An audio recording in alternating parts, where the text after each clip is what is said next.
que es la mordida abierta. Entonces, cuando hablamos de mordida abierta, nosotros tenemos que pensar realmente qué es, y muchos de ustedes es una cosa, si, no sé qué tantos alumnos de pregrado tengamos en la sala, pero muchos de nosotros podemos estar frente a esta maloclusión desde nuestra clínica de INA, ¿no? Desde nuestro laboratorio, de nuestros laboratorios de INA que nos enseñan a hacer nuestros aparatos.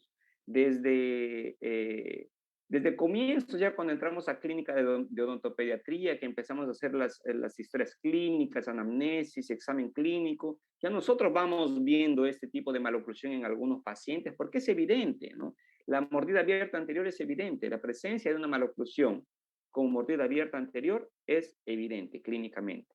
Entonces, es la falta de contacto entre los incisivos centrales y laterales, muchas veces superiores e inferiores, ¿no? Que puede causar, que causa, no que puede causar, que afecta la estética facial, que causa problemas funcionales, dependiendo de la severidad, nos puede causar dificultad en la alimentación, el habla. Muchas veces ves poner a nuestros pacientes a problemas psicosociales, ahora que está en boga lo del bullying y todo eso, que no es que esté en boga, ¿no? Sino es que se le ha dado más importancia, la importancia de vida, la que se le tiene que dar, ¿no? Para inculcar el respeto entre nosotros, ¿no? Entonces, ese tipo de maloclusión realmente puede afectar a nuestro paciente, ¿no? ¿Y quién quiere, no? Quien tiene hijos o quien tiene sobrinos, yo no tengo hijos, pero tengo sobrinos.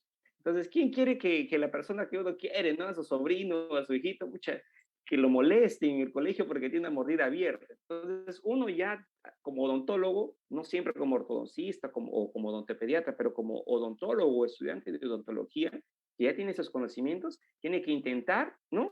Eh, aplicar esos conocimientos que aprendemos en la universidad para intentar ¿qué? Mejorar la condición de vida de las personas, ¿no? Y más que todo de los niños, que ustedes saben, un niño feliz es un adulto sí, con menos traumas, ¿no? Entonces, esta maloclusión realmente afecta a la calidad de vida de las personas. Tiene una prevalencia del 17% en la dentición mixta, que es lo que vamos a hablar hoy, del tratamiento temprano. Tiene una etiología multifactorial, va a ser una interacción de varios factores ambientales y genéticos. Y dentro de los ambientales tenemos que mencionar a los hábitos orales deleterios y a la respiración bucal. Y bueno, ¿qué es lo que se busca cuando nosotros estamos frente al sistema estomatognático, por así decirlo? ¿No? ¿Qué es lo que buscamos cuando vemos una oclusión en un paciente en dentición mixta? Buscamos un equilibrio, pero ahora un equilibrio entre quién? Un equilibrio entre las fuerzas externas, como ven aquí, las fuerzas externas que realizan los labios y los carrillos y la interna, ¿no? La fuerza intrínseca que realiza la lengua, tanto para adelante como para los lados. Si es que no hay un equilibrio entre la posición de los dientes y estas fuerzas musculares, entonces ahí es donde el paciente está mucho más propenso a que esos factores ambientales, esa interacción de varias cosas, lo afecten y se produzca una maloclusión. Pero nosotros sabemos, ¿no? Equilibrio. Realmente es muy complicado encontrar un equilibrio, ¿no? Sí es complicado encontrar equilibrio en la vida de uno, ¿no? O sea, imagínense lo complicado para nuestro sistema, nuestro cuerpo, ¿no? Encontrar equilibrio entre nuestros labios, cachetes y lengua y dientes. O sea, es muy complicado. Pero para eso estamos nosotros, los odontólogos, para diagnosticar ese desequilibrio y referir al paciente, si fuese necesario, al especialista eh, al especialista indicado, ¿no? Entonces, ¿qué ocurre cuando ese equilibrio, ¿no? Como aquí esta persona se cae y este equilibrio se rompe, ¿no? Hay una bala ¡pah! Que rompe el equilibrio. No es tan así, no es tan impactante, ¿no? Pero es un proceso de meses. Pero ¿qué ocurre? Cuando existe este desequilibrio o algún factor que cause este desequilibrio, entonces la maloclusión se ve presente, se ve evidente, ¿no? Esta maloclusión de mordida abierta. Entonces, ¿cuáles son los factores que pueden causar este desequilibrio? Los hábitos deleterios, que nosotros ya conocemos de la anamnesis de nuestra historia clínica, ¿no? Que funcionan o como actúan como obstáculos mecánicos, ¿no? Entonces tenemos el chupón, ¿no? Chupón, ¿no? Se dice chupón, chupón, ¿sí? La succión del dedo. Miren que la succión del pulgar, ¿no? Cómo puede afectar o cómo puede producir esta presencia de maloclusión. Y no solo produce mordida abierta, también produce otros problemas, como problemas respiratorios, problemas transversales, que no es nuestro tema aún. Más tarde va a hablar el doctor Rodrigo Naveda de MARPE en adultos, que es un tema muy interesante, pero que si nosotros como odontólogos generales o estudiantes de odontología o podemos referir a nuestro paciente o podemos saber diagnosticar que por lo menos este niño tiene un problema, entonces podemos evitar que el paciente llegue a tener problemas transversales y verticales futuros mucho más significantes, ¿no? No digo que el MARPE sea malo, es muy bueno, pero digo, es una alternativa en adultos que no pudieron ser tratados de niños, ¿no? Tal vez, en la mayoría de los casos.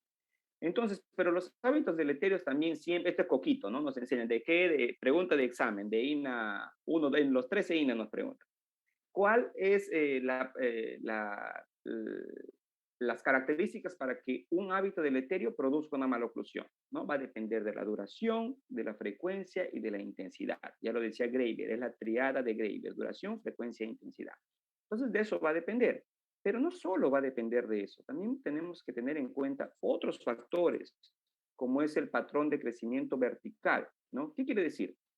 Aaron, entonces todo paciente que es vertical va a tener mordida abierta anterior. No, no, no, no, no estoy diciendo eso, sino que estos pacientes que tienen patrón de crecimiento vertical son más susceptibles a ser afectados o ser influenciados por la presencia de estos hábitos y consecuentemente, perdón, a producir esta mordida abierta de forma más usual, ¿no? Lógico, no todo paciente con mordida, con crecimiento vertical va a tener mordida abierta. ¿Por qué? Porque el ser humano se compensa. Así como el ser humano se adapta a las diferentes situaciones de la vida, nuestro cuerpo y nuestros dientes se adaptan también a las diferentes situaciones que nuestro esqueleto nos brinda, pero va a depender de qué tanto el paciente se puede adaptar. Ese mecanismo de erupción compensatoria que también se ha dado.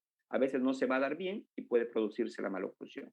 Entonces, no todo paciente vertical va a presentar mordida abierta anterior, lógicamente, no. Va a depender del mecanismo de compensación dentro alveolar. ¿Cuándo tratar? ¿Cuándo debemos tratar? Justo hace unos días veía de nuevo un artículo del doctor Profit que habla como si fuese era un resumen de un simposio sobre tratamiento temprano en ortodoncia, ¿no? Y si bien es cierto, ahora está de moda que con esto de la inundación de información que tenemos en Instagram, en Facebook, en redes, ¿no? Sobre los tratamientos de ortodoncia, no todo lo que vemos es lo que vemos que nosotros pensamos que está mal por desconocimiento deben ser tratados. Recordémonos de la edad, de la etapa del patito feo del paciente, de los periodos, primer periodo transitorio, periodo intertransitorio y el segundo periodo transitorio de la dentición mixta. Entonces, hay que saber qué debemos tratar. Y en ese editorial de la doctora Flavia Artés, ellos nos mencionan un poco eso. Son 2 páginas que yo les invito a leer y realmente dice qué maloclusiones sí debemos tratar, aquellas que pueden afectar tanto la salud física como la salud emocional de nuestros pacientes. Y la mordida abierta es uno de ellos. En Brasil, como les mencionaba hace unos meses, en Brasil hicieron una iniciativa, unas doctoras, la doctora Daniela Garib de Brasil, con las otras doctoras Zambonato y Albergaría, para proponer un proyecto de ley que incentive, ¿no? El cuidado temprano de niños, ¿no? Y que levante una alerta como para que estos niños o esta ortodoncia interceptiva, la necesidad de ortodoncia interceptiva, sea evaluada en términos de salud pública, ¿no? Entonces es un proyecto que está aún en evaluación, pero ya se conoce como Julio Naranja, que le llaman, ¿no? Como que es como una cadena que espera que el proyecto se cumpla, ¿no? Y se promulgue realmente como ley, ¿no? Para incentivar los conocimientos sobre ortodoncia interceptiva desde la edad temprana, ¿no? O desde desde una perspectiva de salud pública, que sería lo importante, ¿no? Porque de qué nos sirve a nosotros solo tener conocimiento si no podemos aplicarlo para las personas que más lo necesitan, ¿no? Que, que es lo que en algún momento todos quisiéramos, ¿no? Retribuir lo que la vida nos da. Y en algún momento de nuestra vida podemos conseguirlo. Bueno, como les decía, ¿no? Realmente estas maloclusiones, cuando son tratadas como la mordida abierta anterior en una edad temprana, cambian la calidad de vida, tendrá un impacto en la calidad de vida. Y sí, ese estudio de un supergrupo de Brasil y el doctor Mateus Pitón encabezándolo, hace un ensayo clínico randomizado evaluando estos cambios de calidad de vida relacionada a salud oral y encuentran una mejora significativa en el cambio de calidad de vida de estos pacientes tratados con mordida abierta anterior. Y entonces nos deja pensando, ¿no? Que el tratamiento interceptivo de la mordida abierta anterior no solo va a tener un efecto a nivel dentofacial, sino va a tener también un efecto súper grande a nivel emocional, a nivel de autoestima del paciente, del niño. Y eso no solo va a influenciar para el niño, sino que va a influenciar también en los padres. ¿Quién no se acuerda que cuando venía llorando, su mamá también se ponía a llorar con él, ¿no? O se ponía, pucha, ¿qué pasó? Algo pasó, se ponía triste. Bueno, algunas veces nos pegaban también, pero ¿quién no se acuerda de esas cosas, no? Entonces, si yo estoy feliz como niño, entonces mi entorno, mis padres, todos las personas que realmente me quieren también van a estar felices. Entonces, es un impacto, si nosotros lo desmenuzamos, no solo en el niño, sino también en su entorno familiar, ¿no? Entonces, impacta en la calidad de vida de los pacientes. Bueno, ¿y cómo tratar? Para saber cómo tratar, nosotros debemos pues reconocer primero la presencia de hábitos, que eso lo vemos preguntándole a la mamá, haciendo la evaluación clínica, eh, haciendo la anamnesis, ¿no? ¿Qué hábitos deleterios están presentes en esos pacientes? Y otra cosa que nosotros debemos de considerar es la presencia o no de un patrón de crecimiento vertical, ¿no? En nuestros pacientes. Si es que ese paciente tiene un crecimiento vertical o no. Entonces, ya sabiendo qué hábitos deleterios están presentes en ese paciente, si tiene o no, y si tiene o no un patrón de crecimiento vertical significante asociado, pues yo tendría varias opciones de tratamiento a plantear, ¿no?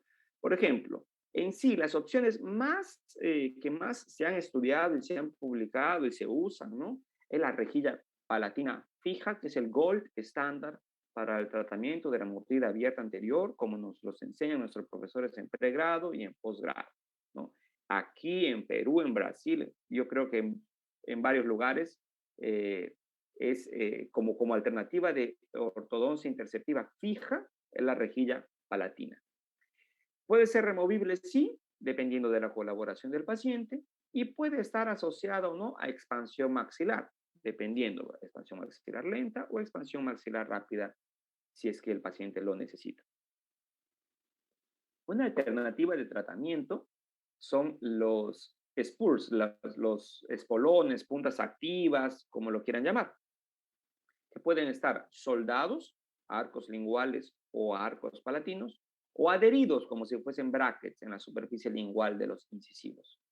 Otros aparatos cuando estamos frente a pacientes con un crecimiento vertical asociado son aparatos para control de la dimensión vertical, ¿no? Y acá tenemos varios como la mentonera, el bionato mordida abierta, Frankel mordida abierta, el Hedger, el arco estroral con tracción alta. O sea, hay varias alternativas, ¿no?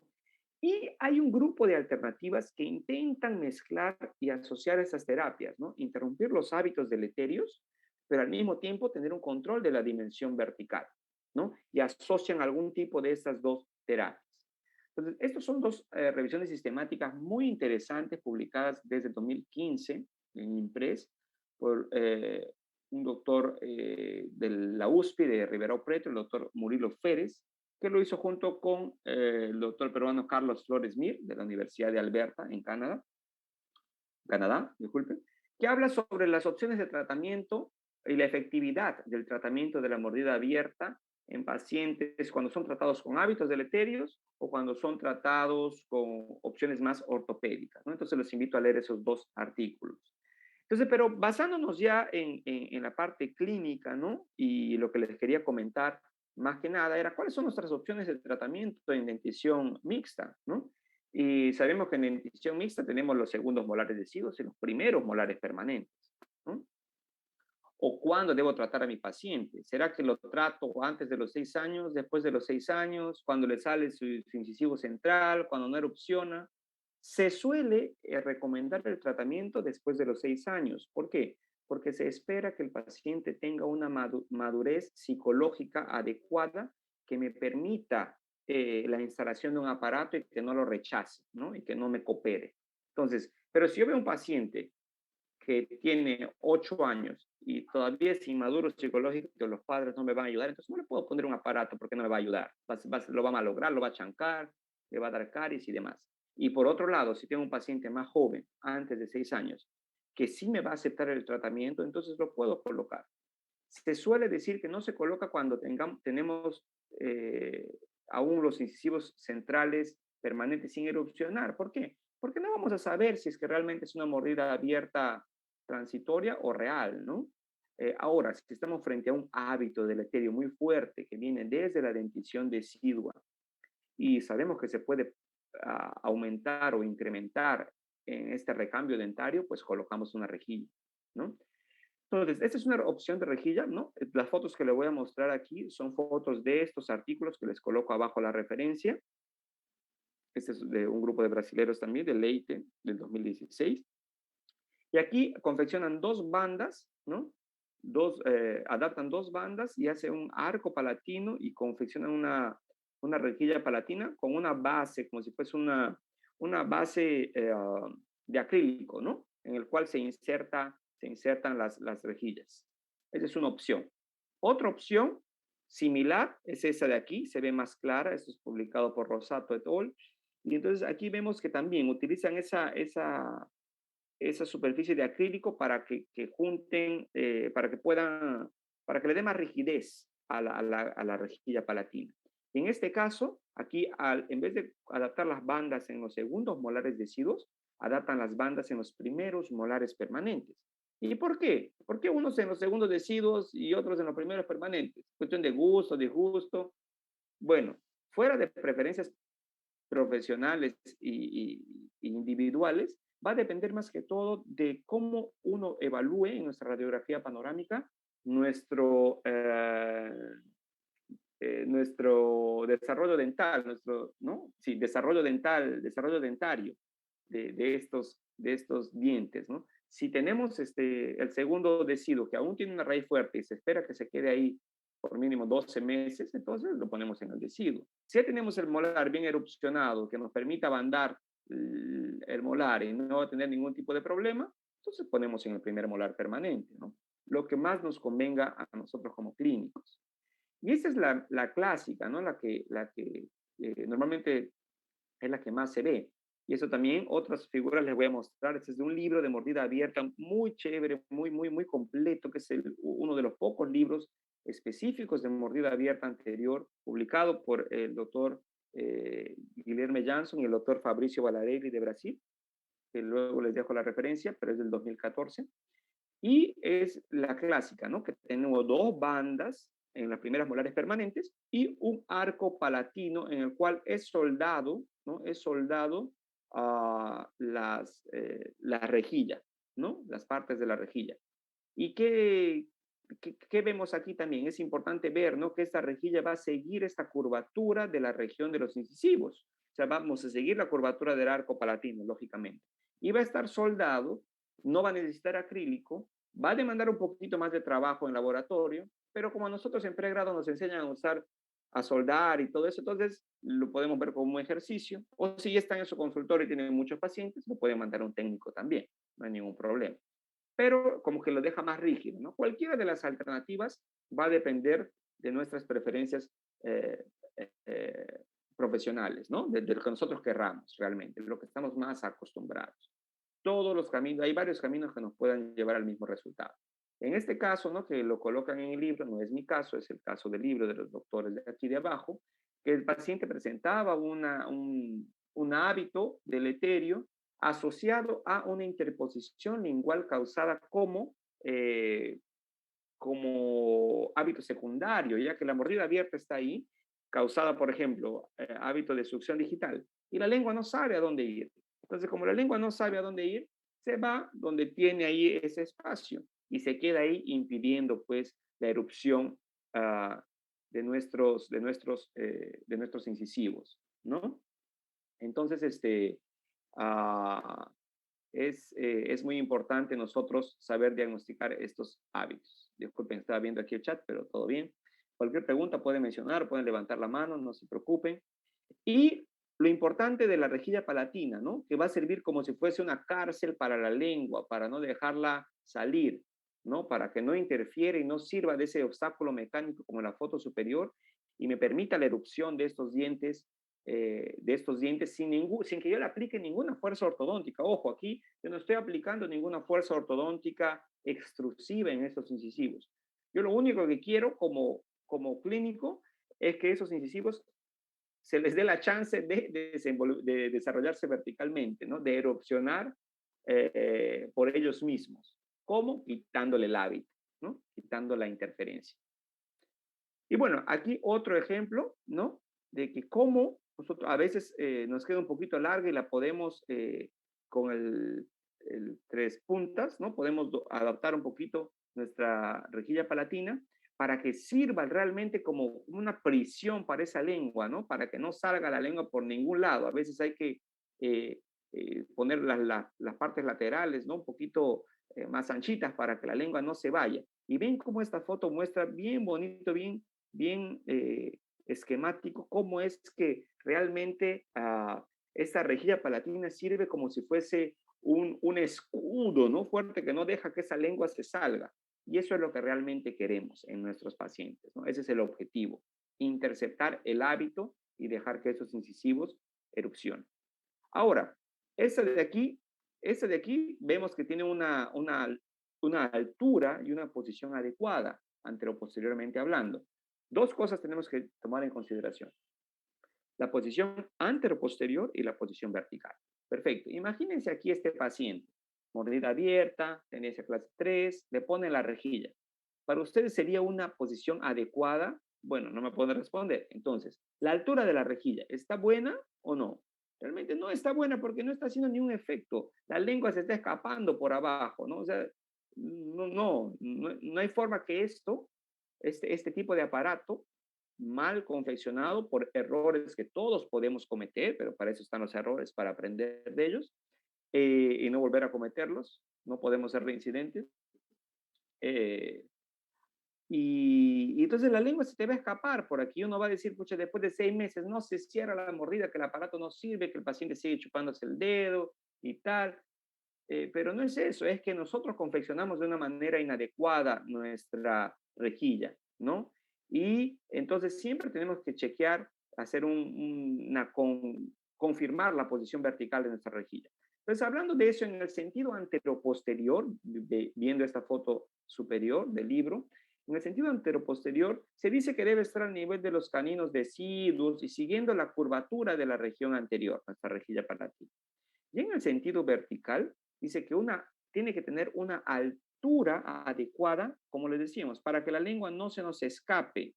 Aarón, pero altura adecuada, pues es muy difícil, es muy subjetivo. No, es más o menos como nos dicen nuestros profesores. Yo no les estoy diciendo nada que nuestros profesores no nos hayan dicho antes. No estoy inventando nada aquí. Todo ya siempre nos dicen desde pregrado, solo que nos olvidamos.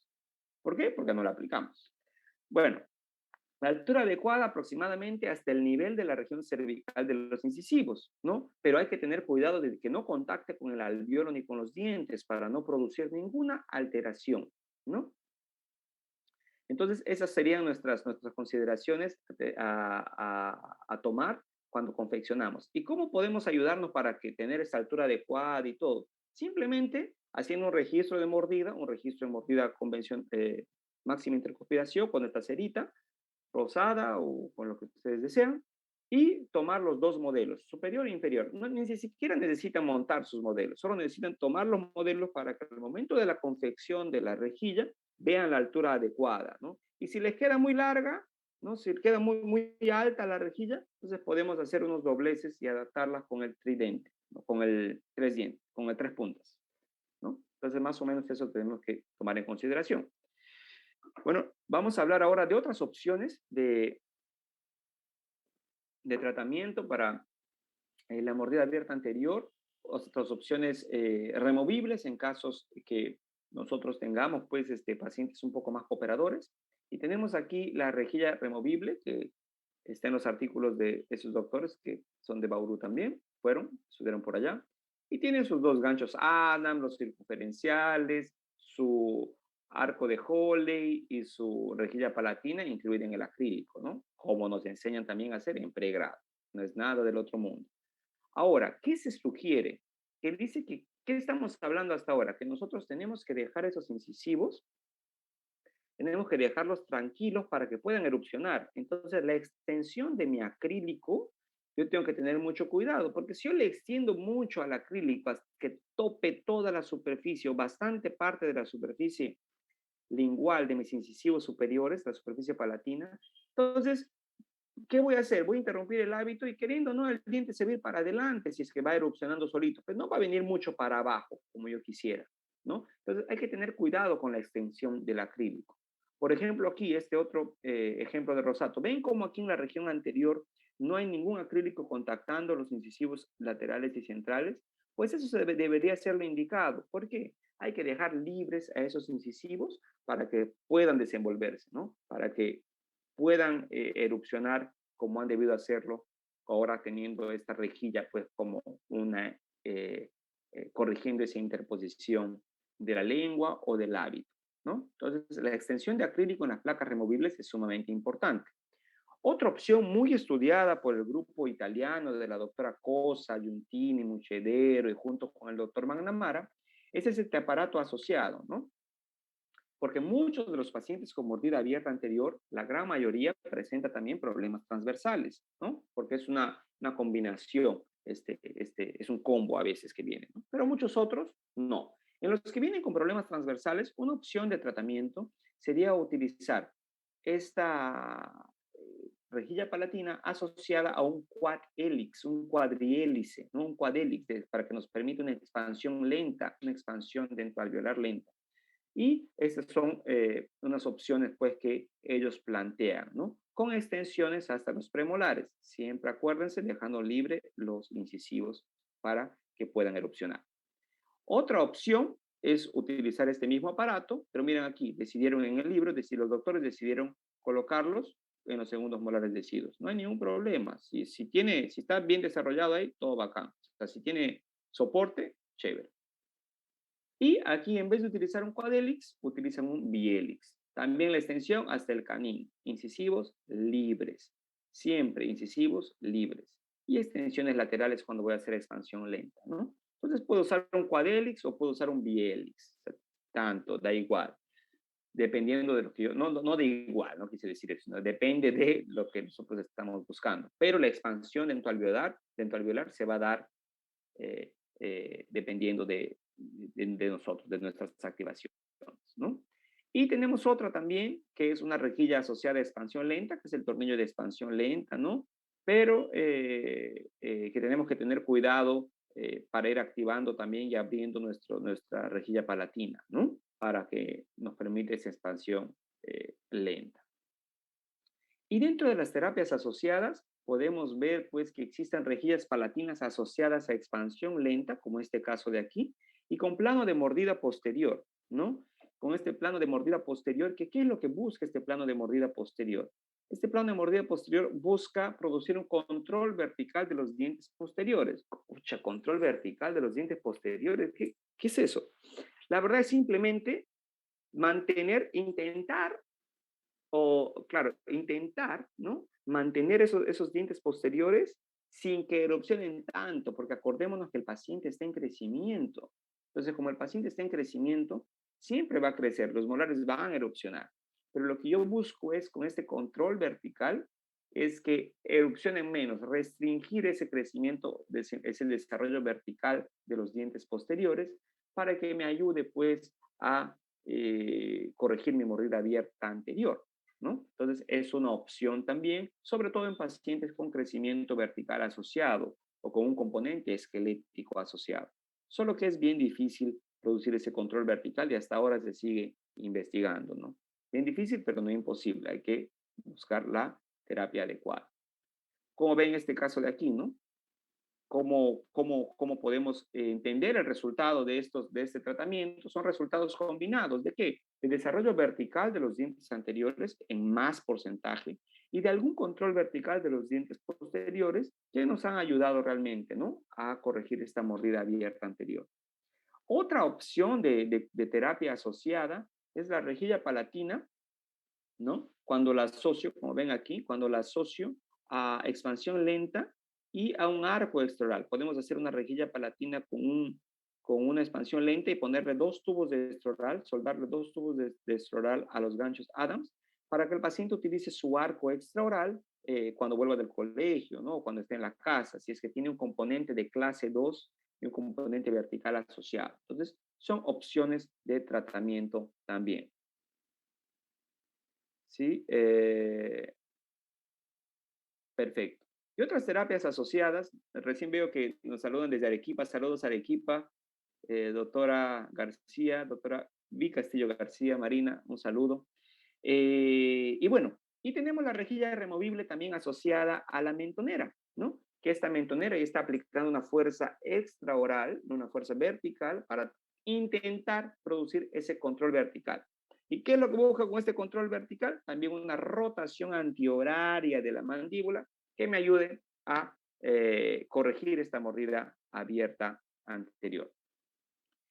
Y lo más importante que tenemos que resaltar es que esta rejilla palatina fija tiene que tener una posición adecuada antero-posterior y verticalmente que me permita prevenir la interposición lingual y otros hábitos como succión digital y chupón, ¿no? Entonces, la rejilla palatina es el gol estándar, pero habíamos hablado también de otras terapias, ¿no? Y en esas terapias, en ese arsenal de opciones que nosotros tenemos también pues la presencia de los spurs, los bonded spurs, los espolones linguales. 27 ya hablaban mire, de small sharp prongs, de prolongaciones, ¿no? De prolongaciones puntiagudas que son soldadas en el arco lingual. Ya vemos en 71 Parker con estos son artículos que realmente yo solo los conocí después de algunas exposiciones de la doctora Artese y me pareció interesante colocarlas aquí a ustedes también.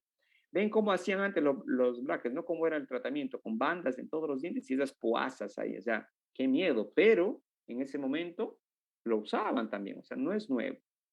Ya Justus, el doctor mexicano, viene ya a hablar de la corrección de la mordida abierta anterior con puntas activas soldadas. Y el 2005, Nogueira, un grupo de brasileros, promueven el uso de este tipo de bonded spurs, de estos espolones con base de bracket para ser adheridos en las superficies linguales de los incisivos. Meyer Marcotti en 2017 también habla de estas púas. Miren cómo estas púas son realmente, tienen ahí están bien, ¿cómo se dice? Bien afiladitas, para no va a producir ningún hueco en la lengua, lógicamente, ¿no? A lo máximo va a producir algún tipo de afta, alguna lesión que puede ir sanándose poco a poco, pero no en todos los pacientes. La idea es que sirva como una reeducación para nuestro cerebro. Pucha, me duele, saco, no me duele. Entonces, si me duele, entonces no voy a colocar mi lengua adelante, la voy a colocar más atrás, ¿no? Entonces, más o menos funciona así. Eh, y en 2012 ya empiezan a hablar de estas asociaciones, ¿no? De los spurs, solo en los incisivos, los spurs, los bonded spurs con la mentonera, ¿no? Que la hace la doctora Michelle Cassis de Bauru. Y hablan que tiene una disminución del ángulo goniaco después de 12 meses de tratamiento, lo que es positivo para mi tratamiento, ¿no? O sea, bueno, qué chévere. Pero el problema está en que, pucha, tengo que usar la mentonera, ¿no?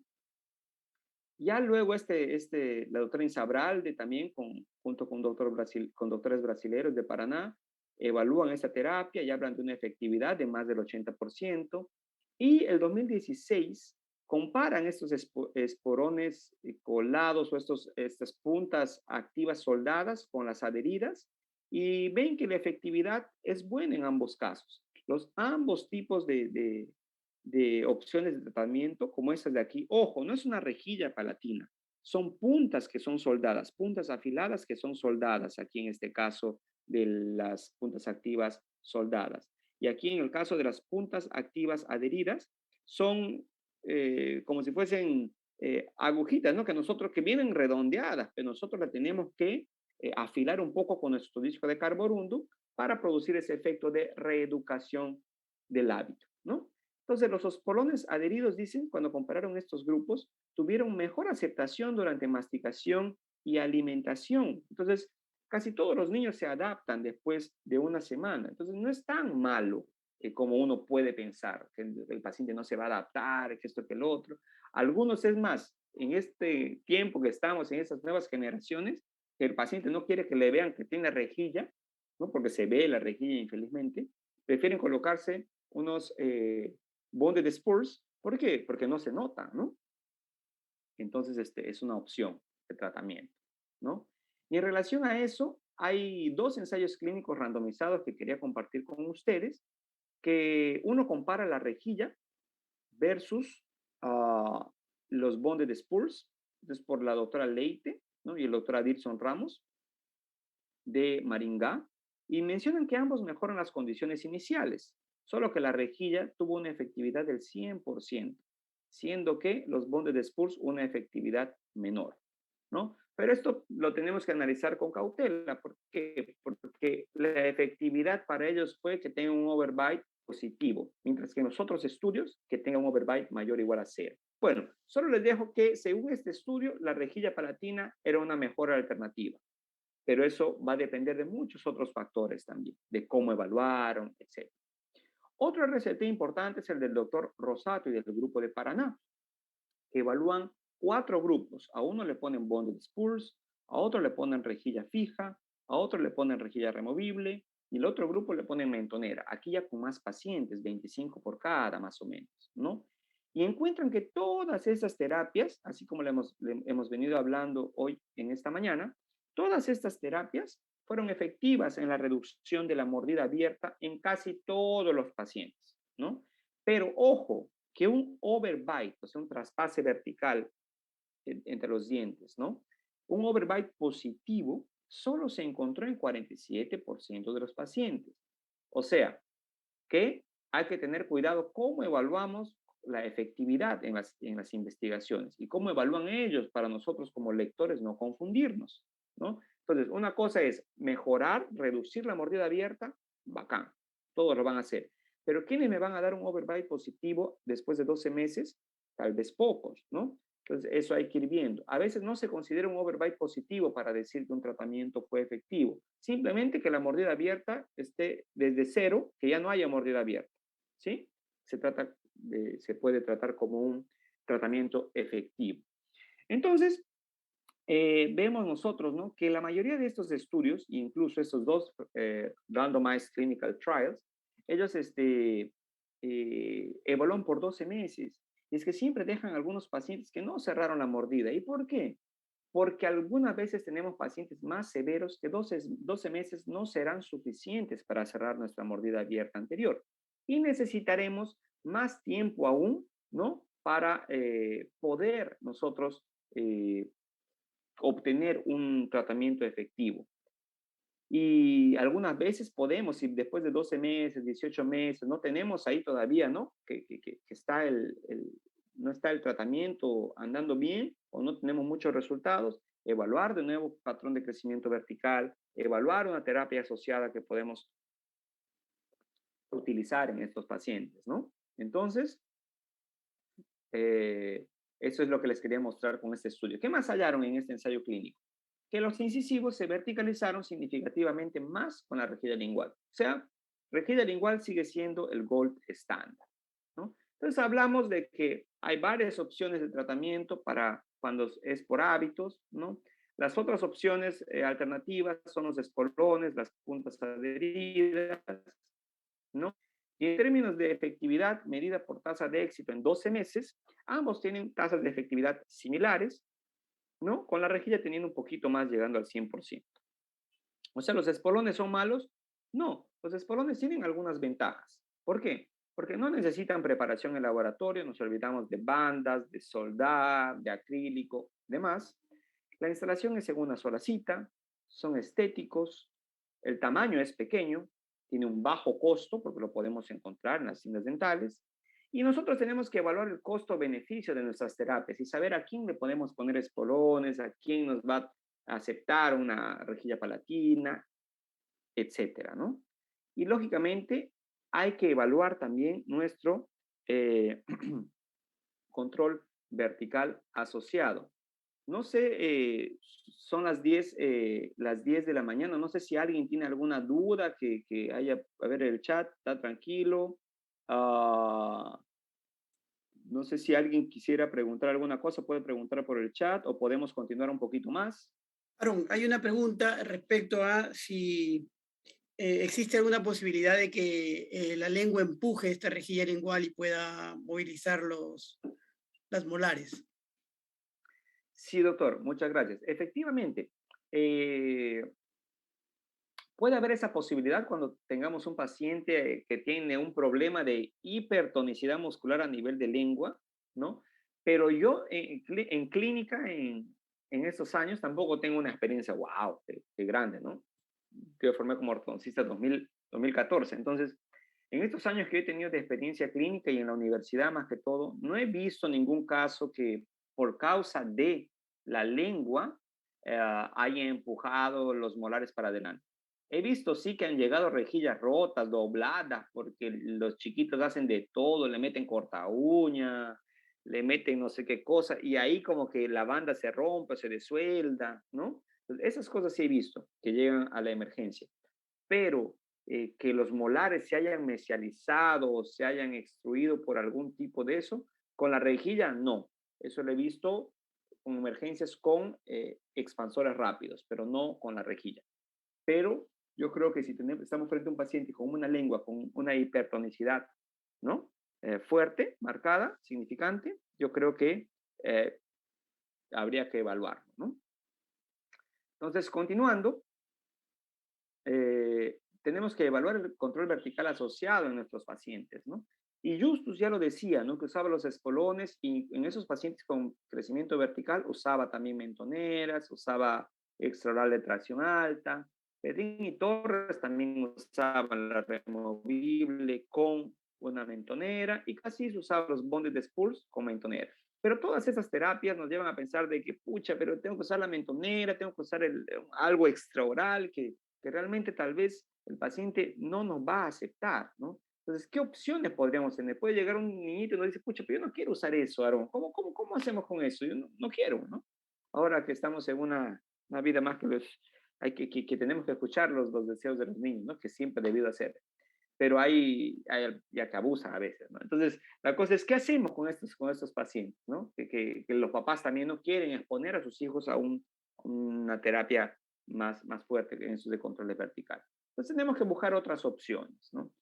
Y es así que buscando otras opciones, nosotros empezamos a ver que una opción de tratamiento para pacientes con mordida abierta anterior, esquelética incluso, en adultos era el uso de los build-ups posteriores, que son los levantes de mordida a nivel posterior, y que el grupo del doctor Bel Hernández de la Universidad de Valencia en España lo publicaron y lo reportaron como si fuese un tratamiento eficiente y estable en estos pacientes, porque promueve una rotación antihoraria de la mandíbula como efectos de bite blocks, de bloques de mordida posterior, ¿no?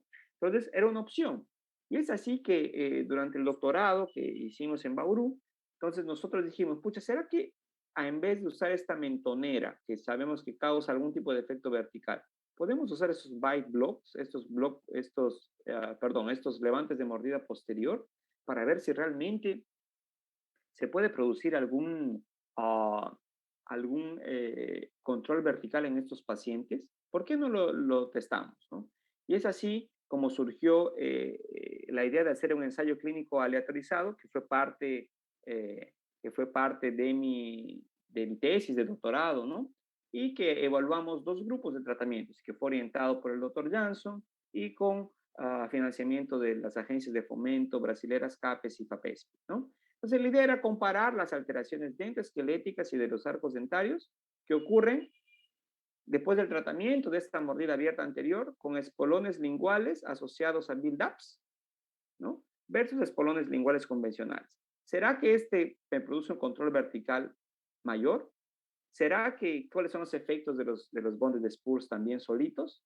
Entonces, voy a pasar rápido por cuestiones de tiempo, las características del estudio para ir de frente a los resultados, ¿no? Voy a hacer un stop y si tiene, siempre la poníamos en las cúspides funcionales, ¿no? Por ejemplo, aquí, este era el grupo experimental que tenía los espolones adheridos en los incisivos, en las superficies linguales.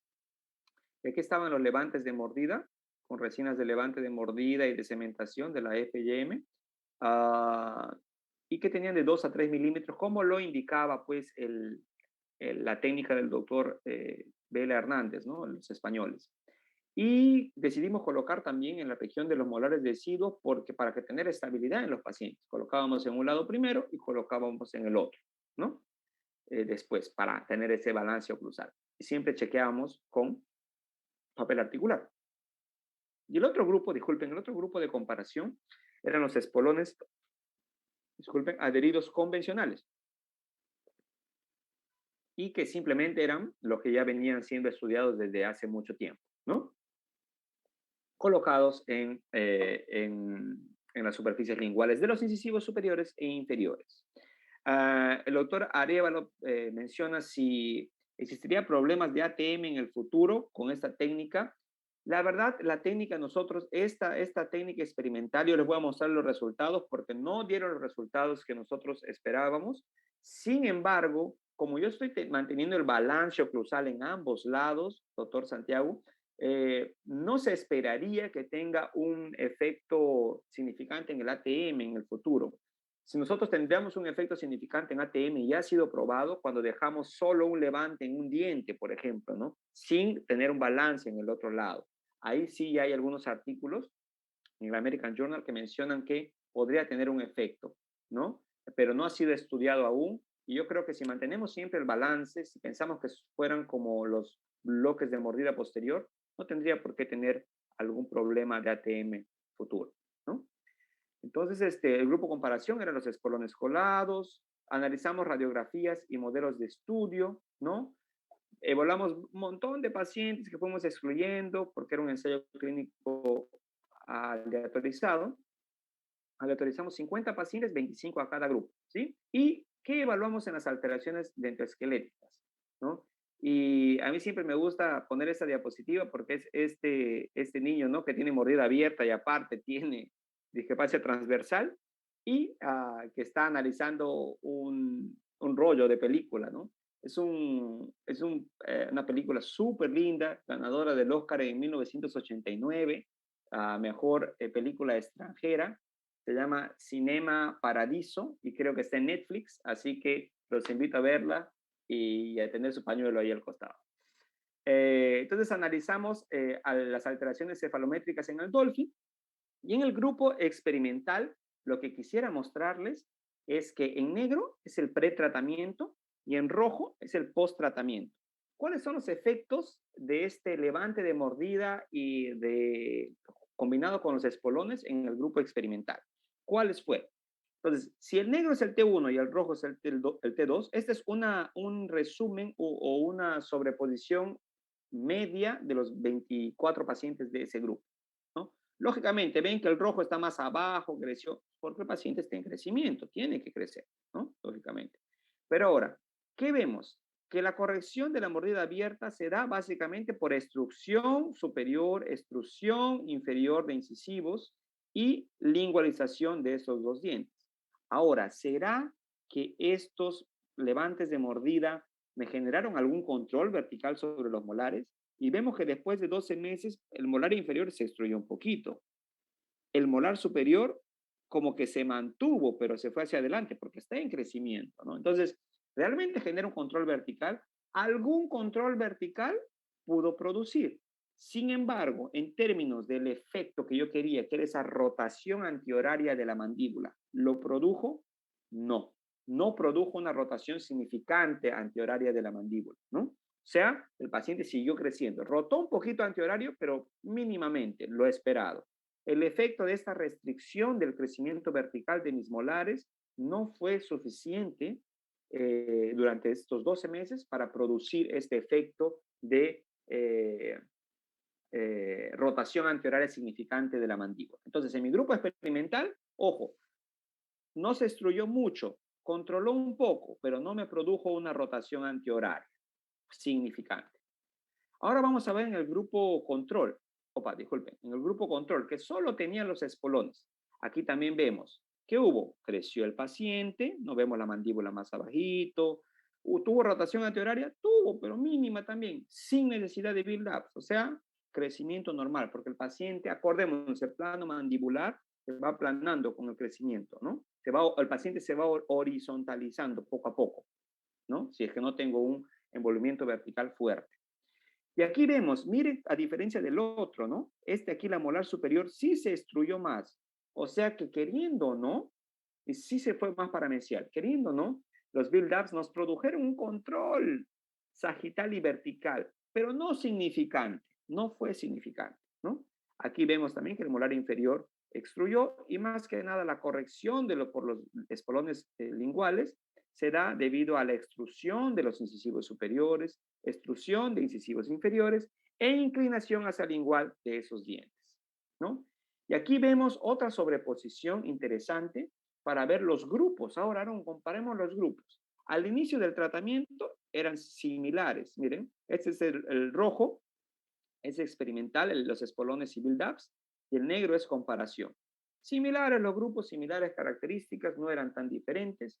Y después del tratamiento, si vemos cómo el negro, que es el grupo comparación, la molar superior sí extruyó más, ¿no? O sea, hubo una diferencia aquí de extrusión del molar, pero no fue esa diferencia, no impactó en la rotación antihoraria de la mandíbula. Los dos rotaron un poquito antihorariamente, que era lo esperado, pero lo que yo esperaba más que todo es que en el rojo la rotación antihoraria sea mucho mayor y eso no se produjo. O sea, después de los 12 meses, la terapia asociada con los build-ups posteriores no fueron eficientemente, o sea, no fueron lo tan eficiente que yo hubiese esperado que sea, ¿no? Eh, Nos preguntan también qué se espera en posición de cóndilo, cavidad glenoidea. Nos preguntan también si debe mantener entre el acrílico del aparato y las piezas dentarias, cuál sería la distancia recomendada y la salivación del tipo de pacientes en rejilla palatina. Bueno, primero, en la posición de cóndilo, como les mencionaba, si bien es cierto, estamos aumentando la dimensión vertical, porque la idea es aumentar la dimensión vertical, un poco más de ese espacio libre que tenemos, porque no siempre estamos en oclusión. Obviamente, si vamos a producir algún un desplazamiento de nuestra región de la TEM. Sin embargo, como los pacientes están en crecimiento y tenemos nosotros los dos lados que estoy colocando los build-ups, entonces no van no van a producir un efecto significante.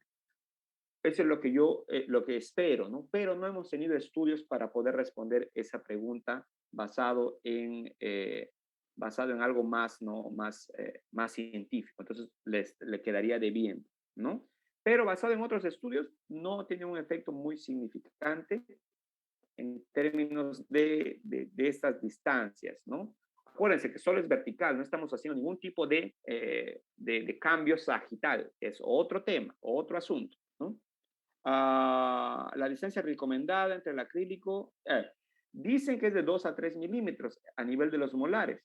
Sin embargo, es muy difícil de controlar esos 2 a 3 milímetros. Lo ideal es que sea mayor que el espacio libre que tiene el paciente, ¿no? Para producir algún tipo de control vertical, idealmente.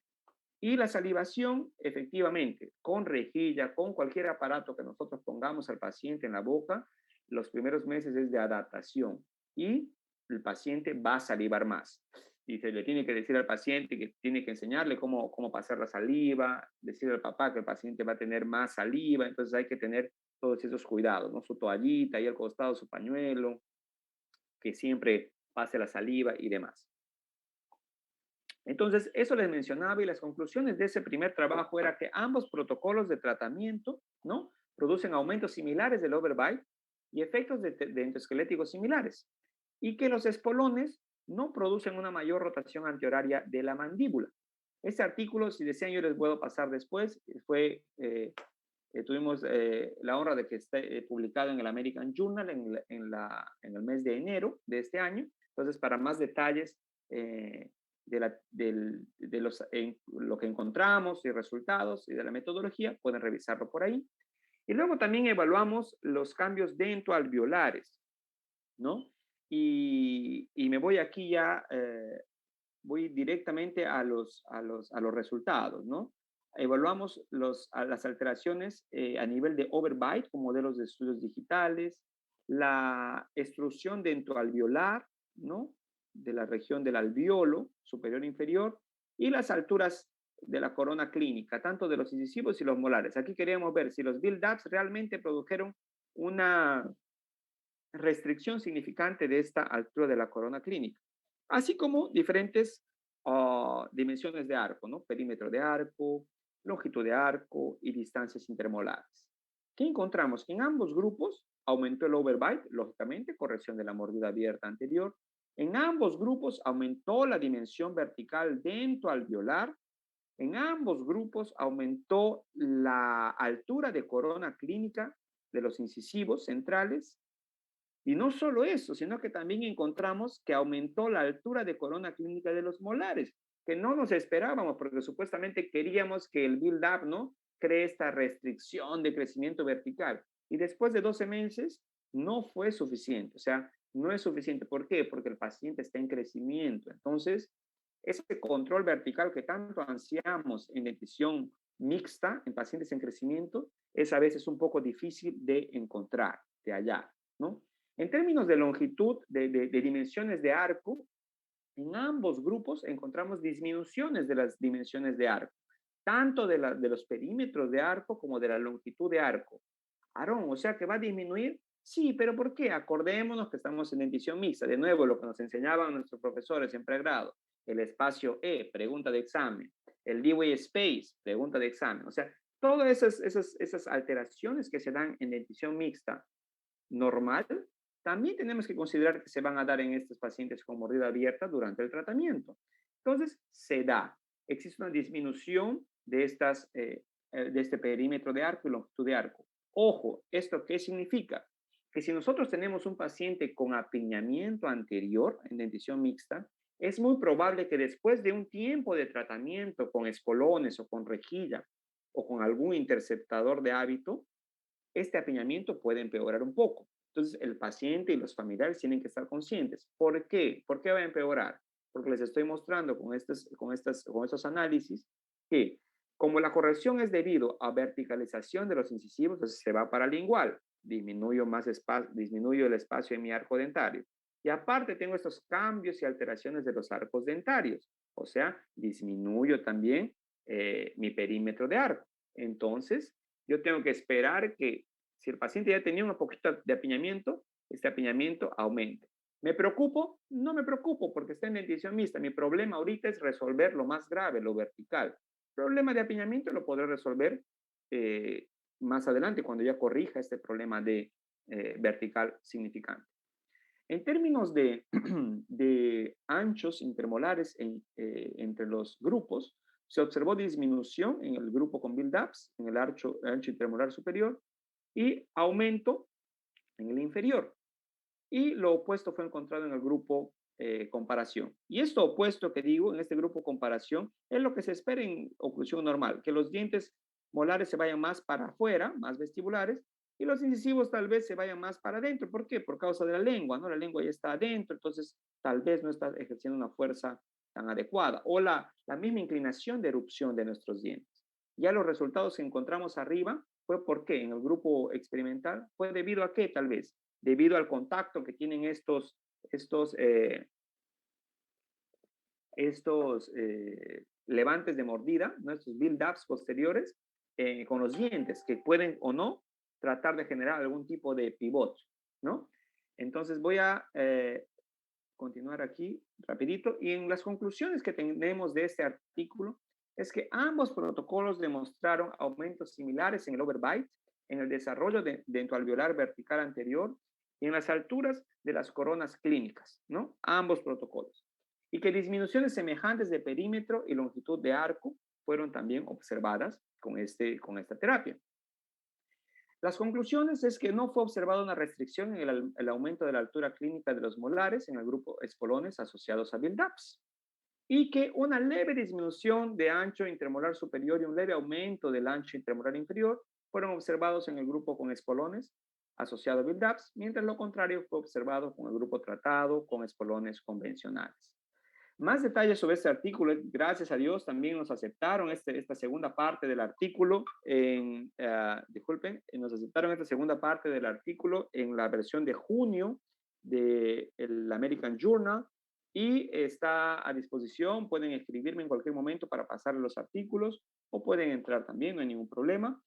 Y gracias a este equipo que me ayudó, tenemos a otro peruano aquí, el doctor Arriola Guillén, que estudió con nosotros en la especialidad, fue mi profesor, fue mi colega, uno mayor ya cuando yo empezaba, él estaba terminando y luego fue profesor mío en la especialidad y es un profesor por el cual es un gran amigo y le tengo un gran respeto y estima también al doctor peruano Luis Ernesto Arriola Guillén.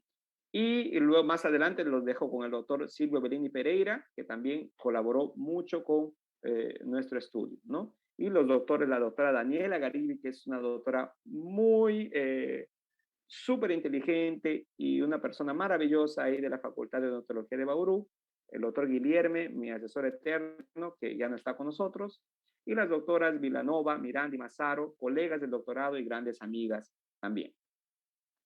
Este artículo también nos fuimos invitados para hacer un video para el American Journal como featured article y está en disposición también para que vean un preview de lo que encontramos en el artículo, ¿no? En esta mencionar, ¿no? Que son los mensajes que quisiera que queden con nosotros, ¿no? Que siempre, a pesar de todas las opciones de tratamiento que parecen muy obvias, que siempre vemos para mordida abierta en dentición temprana y demás, siempre nosotros tenemos que hacer nuestro diagnóstico adecuado de nuestro paciente. ¿Será que tiene hábitos? ¿Será que tiene patrón de crecimiento vertical asociado o no? Eso tenemos que evaluar, ¿no? Y así con ese tratamiento adecuado vamos a plantear ese tratamiento interceptivo más adecuado también, porque hay varias opciones. No nos olvidemos, Gold estándar, rejilla palatina fija. Alternativas, varias. Los espolones linguales son una alternativa.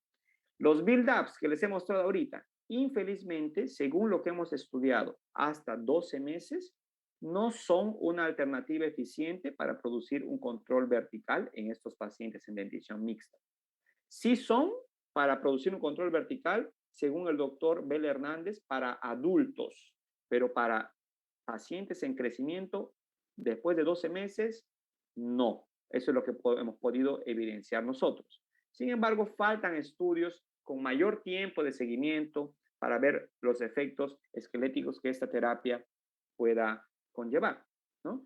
Entonces, eso quería dejar claro también. No estoy dejando claro que no todo el mundo use build-ups. No es eso. Solo estoy mostrando lo que nosotros, la inquietud que teníamos y lo que encontramos, que después de 12 meses no fueron eficientes para producir un verdadero control vertical significante en estos pacientes. O sea, da igual usar espolones con o sin build-ups. Y como nosotros buscamos lo más simple para nuestro paciente, entonces lo tratamos sin build-ups, ¿sí?